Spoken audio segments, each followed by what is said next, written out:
10வது ராத்திரியில் ஒரு துவா சொல்லி கொடுத்தோம். யாருக்காவது ஞாபகம் இருக்கா? 10வது ராத்திரி ஒரு துவா சொல்லி கொடுத்தோம். அல்லாஹும்ம மக்ஃபிர் லனா பிமக்ஃபிரத்திக யா காஃபிரல் முذنبீன். பாவங்களை மன்னிப்பவனே, எங்களுடைய பாவங்களை மன்னித்தருவாயாக. வருஷம் பூரா மன்னிச்சுக்கிட்டு இருந்தாலும் இந்த குறிப்பாக இந்த 10 நாள், நம்மளுடைய 10லேருந்து 20 நாட்கள் பாவம் மன்னிப்புக்குரிய நாள். அதனால அந்த நாளில் எங்கள் பாவத்தை மன்னிச்சிருவாயாகன்னு சொல்லி கேட்குறோம். இப்போ நாளைக்கு 20லேருந்து இன்ஷா அல்லாஹ் கடைசி வரைக்கும், கடைசி 10ல் என்ன துவா கேட்கணும்னா, நரக விடுதலைக்குரிய நாட்கள். இதெல்லாம் என்ன நாளுங்க? நரக விடுதலை. சொல்லுங்க, அல்லாஹும்ம ஆத்திக் ரிகாபனா மினன் நாரி வஅத்கில்னல் ஜன்னத மஅல் அப்ராரி. அல்லாஹும்ம ஆத்திக் ரிகாபனா மினன் நாரி வஅத்கில்னல் ஜன்னத மஅல் அப்ராரி. யா அல்லாஹ், நரகத்திலிருந்து எங்களுக்கு விடுதலை அளிப்பாயாக, நல்லோர்களோடு எங்களை சொர்க்கத்தில் நுழைய செய்வாயாக. எப்படி கேட்குறோமோ அப்படி அல்லாஹ் தருவோம். குறிப்பாக ரமலான் மாதத்தில் 30 நாளுமே ஒரு துவா கேட்க சொல்லியிருக்காங்க. நஸ்அலுக்கல் ஜன்னா வ நஊது பிக மினன் நார். இந்த 14 மணி நேரம் பட்டினி இருக்கும்போது அல்லாஹ் நம்மளுக்கு ரொம்ப நெருக்கத்தில் வர்றான். அல்லாஹ் நம்மளுக்கு ரொம்ப நெருக்கத்தில் வர்றான். ஏன்னா அவனுக்காக என்ன செய்கிறான்? நம்மளுடைய உணவு, தாகம், ஆசை எல்லாத்தையும் கட்டுப்படுத்திக்கிட்டு அல்லாஹ்வுக்காக இருக்கு. அப்போ எல்லாம் என்ன செய்கிறான்? இவங்க என்ன வேணுமோ கேளுங்க. இப்போ ரசூலுல்லாஹ் சொல்லுவாங்க, அல்லாஹ்ட்ட நீங்கள் கேட்கும்போது எனக்கு துனியாவை தாங்கன்னு சொல்லி கேட்டுறாதீங்க. துனியாவில் காசு தாங்க, பணம் தான், கார் வேணும், பங்களா வேணும், அழகான மனைவி வேணும், கலர் டிவி வேணும், 56 இன்ச்சில் கலர் வேணும், அது இது அப்படியெல்லாம் கேட்டுறாதீங்க. என்ன கேட்கணும்? அல்லாஹ் உங்கள்கிட்ட கேட்குறான் என்ன வேணும்னு சொன்னால் சொர்க்கத்தை கேளுங்க. என்ன கேளுங்க? சொர்க்கத்தை கேளுங்க. எப்போல்லாம் சந்தர்ப்பம் கிடைக்குதோ அப்போல்லாம் சொர்க்கத்தை கேளுங்க. எந்த நேரம் துவா கபூலாகும்னு தெரியாது. ஒரு நேரம் நம்ம அல்லாஹ்ட்ட யாரெல்லாம் சொர்க்கத்தை தான்னு சொல்லி கேட்கும் போது நம்ம கூட இருக்க மலக்குமார் ஆமின்னு சொல்லிட்டாங்கன்னா என்ன செஞ்சிடுவோம்? சொர்க்கத்துக்கு போயிடும். அப்போ எல்லா முஸ்லீமாக பிறந்தவங்களுடைய நோக்கமும் என்ன? சொர்க்கத்துக்கு போகணுங்கிறது தான். எல்லா முஸ்லீமுமே எங்கே தான் போகணும்? சொர்க்கத்துக்கு போகணுங்கிறதா நோக்கம். அப்போ அதுக்கு என்ன செய்யணும்? சொர்க்கத்துக்குரிய அமல்கள் செய்யணும். சொர்க்கத்துக்குரிய அமல்கள் செய்யணும். நான் அடிக்கடி சொல்லுவேன், முஸ்லீம் சொர்க்கத்துக்கு போகிறது லேசு, நரகத்துக்கு போகிறது கஷ்டம். புரியுதே இல்லையா?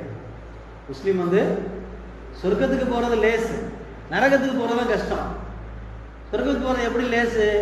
என்ன 5 வேளை தொழுவணும், அப்பப்போ களிமா சொல்லணும், உண்மையை பேசணும், அடுத்தவங்க சொத்தை அபகரிக்கக்கூடாது, யாரையும் திட்டக்கூடாது, ஏசக்கூடாது, வாயில வந்தாலும் பேசக்கூடாது, கெட்ட எண்ணத்தோடு வாழக்கூடாது. யார் எனக்கு எதை கொடுத்தாலும் கொடுக்காட்டியும் பரவாயில்ல, நான் என்ன செய்யணும்? அவங்களுக்கு நல்லதை நினைக்கிறேன். ரசூல்லாட்ட ஒருத்தர் சொன்னார், யார் ரசூல்லா, நான் எல்லாருக்கும் நல்லது தான் செய்கிறேன், ஆனால் என்னை எவனுக்கும் பிடிக்க மாட்டேங்குது. நிறைய பேர் அந்த மாதிரி இருக்காங்க. ரசூல்லாட்ட சொன்னார் ஒருத்தர், எப்படி? என்னால் முடிஞ்ச வரைக்கும் என் மனசாட்சிக்கு விரோதம் இல்லாமல் எல்லாருக்கும் நல்லது தான் நான் பண்ணுறேன், ஆனால் எல்லாருமே எனக்கு நல்லது பண்ணுறது இல்லை அப்படின்னு சொன்னார். இப்போ ரசூல்லா சொன்னாங்க, நீ நல்லது பண்ணுறீல்ல, இப்போ இந்த நல்லது பண்ணும்போது உன்னுடைய மனசில் ஒரு திருப்தி இருக்கு இல்லையா, அது போதும் அல்லாஹ்வுக்கு. நீ நல்லது பண்ணும்போது எனக்கு இவங்க திருப்பி பண்ணுவாங்கன்னு எதிர்பார்த்தீங்கன்னா அது நல்லதே கிடையாது. என்ன சொன்னாங்க? நான் ஒரு 4 பேருக்கு நல்லது பண்ணுறேன். நல்லது பண்ணுறதுன்னா என்ன? பெரிய பெரிய தங்க பிஸ்கெட்லாம் கொடுக்குறதெல்லாம் இல்லை. சின்னது முள் இருக்குது, அந்த பாதையில் ஒருத்தர் போய்கிட்டு இருக்காரு, முள் குத்த போகுது, அப்படி பிடிச்சி கொடுக்குறாரு, முள் குத்தாமல் பார்க்குறது. இன்றைக்கி லேட்டஸ்ட்டாக என்னென்னா சைடு ஸ்டாண்டு போட்டுக்கிட்டே வர்றான் ஒருத்தன், யோ உளுந்து உதச்சிரோடா அப்படின்னு காமிக்கிறது. நல்லது, இதெல்லாம் நன்மை. அப்போ இந்த மாதிரி சின்ன நன்மைகள் செய்கிறது இப்போ நமக்கு என்ன கிடைக்கும்? சொர்க்கத்துக்கு காரணமாக. அப்போ அவர் கேட்டார், நான் எல்லாத்துக்கும் நல்லது பண்ணுறேன், எனக்கு யாரும் நல்லது பண்ணுறதில்ல. அப்போ என்ன ரசூலுல்லாஹ் சொன்னாங்க, நீங்கள் நன்மை செய்யும் போது உங்கள் மனசில் ஒரு திருப்தி இருக்குல்ல, அது போதும். அல்லாஹ் செய்யும் போது எனக்கு இவன் திருப்பி இந்த நன்மை செய்யணும்னு எதிர்பார்க்கக்கூடாது. அப்படி எதிர்பார்த்தா அது நன்மையே கிடையாது. சரி, ஹைர். இப்போ சொர்க்கத்துக்கு போகணும், நரகத்தை விட்டு பாதுகாத்தணும். நரகம் எவ்வளோ கொடுமையானது நம்ம பார்த்ததே இல்லை. சொர்க்கம் எவ்வளோ நல்லது பார்த்ததே இல்லை. ஆனால் சொர்க்கத்துக்கு ஆசைப்படுறோம், நரகத்துக்கு பயப்படுறோம். அப்போ ரசூலுல்லாஹ் ஒரு தடவை ஒரு ஹதீஸ் சொன்னாங்க. அல்லாஹ் தஆலா சொர்க்கத்தையும் நரகத்தையும் படைச்சான்.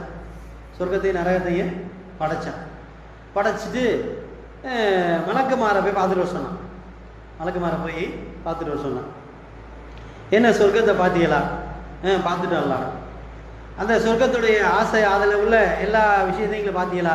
பாலாறு தேனாறு ஓடுது, அழகழகான பெண்கள் இருக்காங்க சொர்க்கத்தில், அழகழகான பெண்கள். அங்கே வந்து கணக்கெல்லாம் கிடையாது, 1 2 இல்லை, எத்தனை வேணால் கல்யாணம் பண்ணிக்கலாம், எவ்வளோ பெண்களை வேணால் அப்படியே குழுக்குழுன்னு இருக்க இளைஞர்களுக்கெல்லாம். சார் இப்போயே சொர்க்கத்துக்கு போனால் நல்லா இருக்குமே. இப்போ பெருசுகள்லாம் யோசிக்க, நான் அங்கே என்ன பண்ணுறது, எனக்கு எல்லாம் ஆடி போச்சு அப்படின்னு. ரசூலுல்லாஹ் சொன்னாங்க, சொர்க்கத்தில் வயசு 33 தானா. ஒருத்தர் 90 வயசில் மௌத்தானாலே சொர்க்கத்தில் வயசு எத்தனை தான் இருக்கு? ஃபுல் கத்தில் இருப்பார். கூவத்தை டங்கா ஃபுல்லு எல்லாம் எனர்ஜி தான் போவார். அதனால சொர்க்கத்துக்கு போகும்போது எனக்கு வயசாகிடுச்சு, நடந்து போச்சு, அதெல்லாம் கவலைப்பட வேண்டியதில்லை. சொர்க்கத்தில் எல்லாருக்குமே வயசு என்னங்க? 33 வயசு. அப்போ ரசூலுல்லாஹ் கேட்டாங்க, சொர்க்கத்தை எல்லாம் பார்த்துட்டு வந்துட்டீங்களா? பார்த்துட்டு வந்துட்டோம். சரி, இப்போ சொர்க்கத்துக்கு போகிறதுக்குன்னு சில நிபந்தனை. சொர்க்கத்துக்கு போகிறதுக்குன்னு நிபந்தனை. என்ன நிபந்தனை? அதான் சொன்னேன்ல, களிமா சொல்லணும், தொழுவணும், நோன்பு வைக்கணும், ஜக்காத்து கொடுக்கணும், ஹஜ் செய்யணும், எல்லாருக்கும் நல்லது செய்யணும், உண்மையை பேசணும், அதை சில விஷயம் செஞ்சுட்டு இப்போ ரசூலுல்லாஹ் கேட்குறாங்க, இந்த நிபந்தனைகளை எல்லாம் வச்சு தான் எல்லாம் சொர்க்கத்துக்கு அனுப்புகிறான். அப்போ சொன்னாங்களா மலக்குமார்க, யார் ரசூலுல்லாஹ் முதல்ல சொர்க்கத்தை காமிச்சிங்க, எல்லாருமே சொர்க்கத்துக்கு போயிடுவாங்கன்னு ஒரு நம்பிக்கை இருந்துச்சு. எல்லாருமே சொர்க்கத்துக்கு போயிடுவாங்க நம்பிக்கை இருந்துச்சு. இப்போ சொர்க்கத்துக்கு போகிறதுக்கு உண்டான ரூல்ஸ் அண்ட் ரெகுலேஷன்ஸ், கண்டிஷன்ஸ் நீங்கள் சொல்லுவீங்க, இப்படியெல்லாம் வாழ்ந்தால் தான் சொர்க்கத்துக்கு போவாங்க. அப்போ எங்களுக்கு என்ன ஒரு அச்சம் ஏற்படுதுன்னா, யாருமே சொர்க்கத்துக்கு போக முடியாமல் போயிடுமோ. புரியுதா இல்லையா? யாருமே சொர்க்கத்துக்கு போக முடியாமல் போயிடுமோ. வியாபாரமா தொழுகையா? வியாபாரம். கல்லாவா அல்லாவா? கல்லாவா அல்லாவாடா? கல்லா. இப்படி உதறி விட்டு போறவனுக்கு என்ன இருக்காது? சொர்க்கம் கிடைக்காது. சொர்க்கம் கிடைக்காது. நம்மளாம் எப்படி இருக்கோம்? யாரையும் அடுத்தவங்களை பார்க்க வேண்டியதில்லை. நான் எப்படி இருக்கேன்? சொர்க்கத்துக்கு தகுதியான பாதையில் போய்கிட்டு இருக்கேன்னா, நரகத்துக்கு தகுதியான ஒரு 50 ரூபா போதுங்க. 50 ரூபா கொடுத்தா போதும், 5 வக்து தொலையை விட்டுருவான். நம்மளால 50 ரூபா காசு கிடைக்குதுன்னா போதும், 5 வக்து தொலையை விட்டு போய் அங்கே நிற்பேன். இருக்கா இல்லையா? அப்போ எப்படி சொர்க்கத்துக்கு போக முடியும்? முதல்ல போய் பாருங்க, சவுதியில் கோடிக்கணக்கான நகை இருக்கும். நகை கடையில் கோடிக்கணக்காக வச்சிருப்பான். நகை கடையில் எப்படி இருக்கும்? கொஞ்சம் நெஞ்சமாக இருக்கு, கோடிக்கணக்காக இருக்கு நகை. வாங்க சொன்னோன்னு கடையை திறந்து விட்டு போயிடுவாங்க. நமக்கு அது வல்லியே, நமக்கு அந்த ஈமான் வல்லியே. அப்போ சொர்க்கத்துக்கு நெருங்கி போகிறோமா, நரகத்துக்கு நெருங்கி போகிறோமா? எதுக்கு நெருங்கி போகிறோம் சொல்லுங்க? எதுக்கு நெருங்கி போயிட்டு இருக்கான்? क्या भाई कैसा है? अरे कहाँ जा रहे तुम्हें? எங்க போறீங்க சொல்லுங்க, பதில் சொன்னாதான் அடுத்து. எதை நோக்கி போயிட்டு இருக்கீங்க? சொர்க்கத்தை நோக்கி போறீங்களா, நரகத்தை நோக்கி போயிட்டு இருக்கீங்களா? போயிட்டு இருக்கமா? சொல்லுங்க, நரகத்தை நோக்கி தான் போயிட்டு இருக்கான். அப்ப இதை மாத்தணும். இதை 500 ரூபா கொடுத்தாலும் சரி, 5 லட்சம் கொடுத்தாலும் சரி, எங்கதான் போகணும்? இதை முடிச்சுட்டு அங்கே போகணும். அப்ப அதுல லாபம். இதை முடிக்காம உதறி விட்டு போனா உனக்கு 5 கோடி இல்லை 10 கோடி வந்தாலும் நஷ்டம், தரித்திரியம், முசீபத்து, வியாதி. டாக்டர்கிட்ட தான் கொடுக்கணும். அப்ப ஏன் இந்த நேரத்தில் உட்காந்து நிறைய பேர் திட்டுறாங்க? சொன்னார் நேற்று, நம்மளை எல்லாம் திட்டுறாங்க, நீங்க டெய்லி பயணம் பண்றீங்கன்னு. ஏன் இழுத்து உட்கார வச்சு பேசுறோம்னா, இந்த சந்தர்ப்பத்தில் சில விஷயங்களை கேட்டுட்டு நம்ம மாறிட மாட்டோமான்னு ஒரு ஆசை.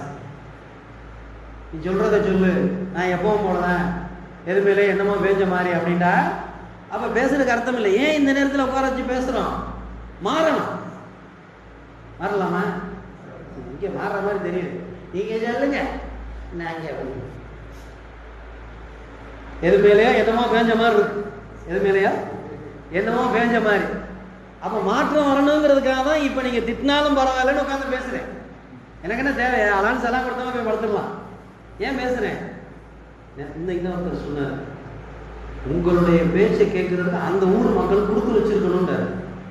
எங்க நீங்க சொல்றீங்க, ஆனா அங்கே அப்படி தெரியல. மையத்துக்கு குளுக்கோஸ் ஏற்றின மாதிரி தான் இருக்கு அப்படின்னு தமிழ் ஒருத்தர் சொன்னார். இன்னைக்கு உங்கள் பேச்செல்லாம் நீங்கள் 1 மணி நேரம் பேசினாலும் உட்காந்து நம்ம கேட்போம். கராவியில் 12 மணி போதும் இறங்க. நீங்கள் எந்த ஊரில் இருக்கீங்களோ அந்த ஊர் மக்கள் கொடுத்து வச்சிருக்கணும்ன்றார். அங்கே அப்படியெல்லாம் தெரியலை. மையத்துக்கு குளுக்கோஸ் ஏற்றுற மாதிரி நான் தான் இழுத்து இழுத்து சொல்லிக்கிட்டு இருக்கேன். ஒன்றும் இன்ட்ரெஸ்டாலாம் கேட்குற மாதிரி தெரியலை. சொல்லு சொல்லு அப்படின்னு தான் இருக்குது. நீங்கள் சொல்கிற மாதிரிலாம் இங்கே இல்லைன்னு. அப்போ என்ன செய்யணும்? மாற்றம் வரணுங்கிறதுக்காக தான் மல்லு கட்டி பேசிக்கிட்டு இருக்கோம். புரியுதா இல்லையா? மாறுவோமா? ரமலான் வந்துட்டு போன உடனே நம்மள்ட்ட ஒரு மாற்றம் வரணும். தமிழில் பழைய பாட்டு ஒன்று சொன்னான், ஆண்டொன்று போனால் வயதொன்று போகும் அதற்கு முன்னாலே வா அப்படின்னு கண்ணதாசன் பாட்டு ஒன்று இருக்குது. வருஷம் ஒன்று போனால் வயசு ஒன்று ஏறிடுமா? யாருக்கு? ஆட்டுக்கு, மாட்டுக்கு, கழுதைக்கு, அப்துல் ரஹ்மானுக்கு, அல்லாஹ்வுக்கு எல்லாருக்கும். அப்படி இருக்கக்கூடாது. நம்ம ரமலான் வந்துச்சு போச்சு, 30 நாள் முடிஞ்சவொடனே மாமூலி அப்படின்னு ஆயிடக்கூடாது. இந்த ரமலான் எனக்குள்ள என்ன மாற்றத்தை கொண்டு வந்துச்சு? ரமலான் வந்துச்சு, எனக்குள்ள என்ன மாற்றத்தை கொண்டு வந்துச்சு? இது வரைக்கும் நான் என் வாழ்ல நாம்பெல்லாம் வைக்கலங்க, எனக்கு செட் ஆகாது அப்படின்னு சொன்னா மாறணும். என்ன செய்யணும்? மாறணும். இல்லைன்னு சொன்னா நான் தப்பிச்சிருவேன். யார் மாட்டிக்கிறீங்க? அல்லாட்ட. அல்ல நான் சொன்னேன், என்ன சில நாள் அங்கே வேலை பார்க்க வச்ச, நான் என் கடமையை சொல்லிட்டேன்னு சொல்லி நான் தப்பிச்சிருவேன். நீங்கள் தான் மாட்டிக்கிறீங்க.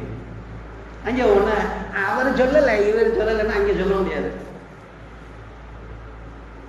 ரெடியா? ரெடினா அப்படியே இருங்க, இல்லாட்டி மாறும். இன்னும் 4 நாள், இன்னும் 1 வாரம் 10 நாள் தான் இருக்குது. இன்னும் 10 நாள் தான் இருக்குது. மாற்றத்தை பார்ப்போம். வந்து சொல்லணும், அசத்து நீங்கள் சொன்னீங்கன்னு நோம்பு வச்சேன், எனக்கு இந்தந்த மாதிரி பண்ணுது சொல்லுங்க, நான் உங்களை ஆம்பளைன்னு ஒத்துக்கிறேன். என்ன செய்யணும்? சொல்லணும். சொல்லுவீங்களா? என்ன அப்படியே இருக்காதீங்க. ஆமீன். அல்ஹம்துலில்லாஹி ரப்பில் ஆலமீன். அல்லாஹும்ம ஸல்லி அலா சய்யிதினா முஹம்மதின் வ அலா ஆலி சய்யிதினா முஹம்மதின் வ பாரிக் வ ஸல்லிம் அலைஹி. அல்லாஹும்ம இக்ஃபிர் லனா ذنوبنا خطايانا كلها يا رب العالمين. ربنا آتنا في الدنيا حسنة وفي الآخرة حسنة وقنا عذاب النار. صلى الله وسلم على سيدنا محمد وعلى آله وصحبه أجمعين. الحمد لله رب العالمين. صلى الله على محمد صلى الله عليه وسلم. صلى الله على محمد صلى